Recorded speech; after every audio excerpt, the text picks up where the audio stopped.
screen room to this is the final production area of retractable awnings. This is the very first start of a retractable awning right here, right? So this is called the back bar.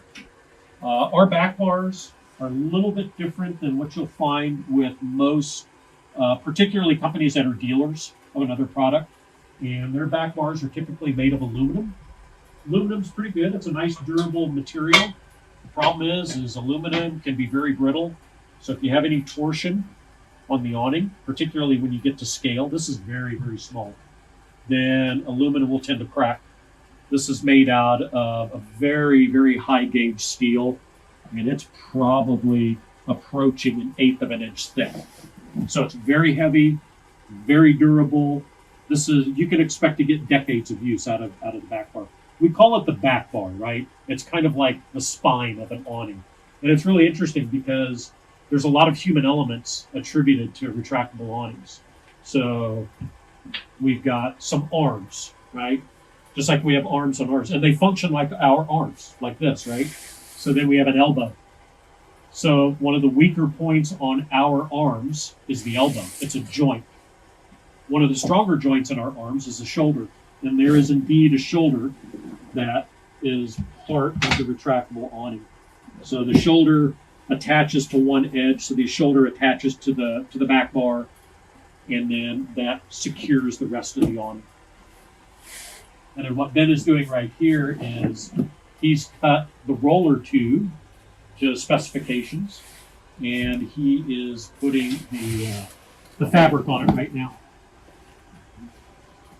He's probably using gloves so he won't get shot. There's a little bit of static electricity that's involved with, you don't see me touching it. I've built enough of these. So. It's just part of the trade when you do this. So everything in here, so this whole area, you can see the table's a little bit bigger than the other one, just because the average size awning is what, maybe 20 feet wide. That's a good average size. I think a 20 by 10 gives you, that's a good starting point for me. Awnings are a horizontal shading device, so the bigger, the better.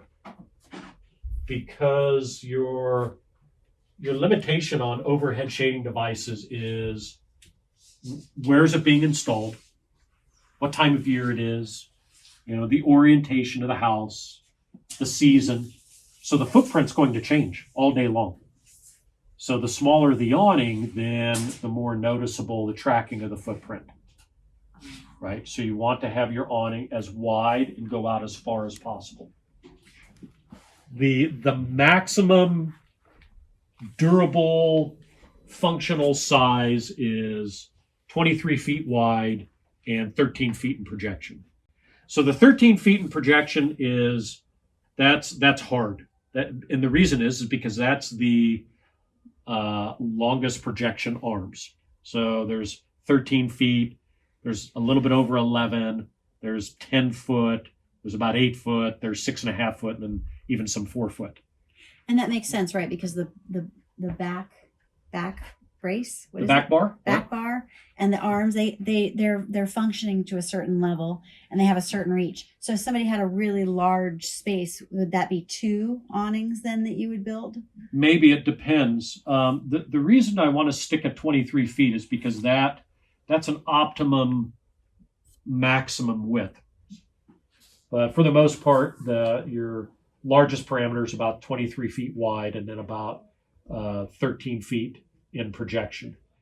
I recently sold a job, and then we went out and did the installation, and those awnings were both 19 feet 4 inches, and that helped span that width of about 38 feet 8 inches, give or take a little bit. So there were 2 awnings there because their patio was big enough and they really needed that shade, and it fit pretty well. Yep.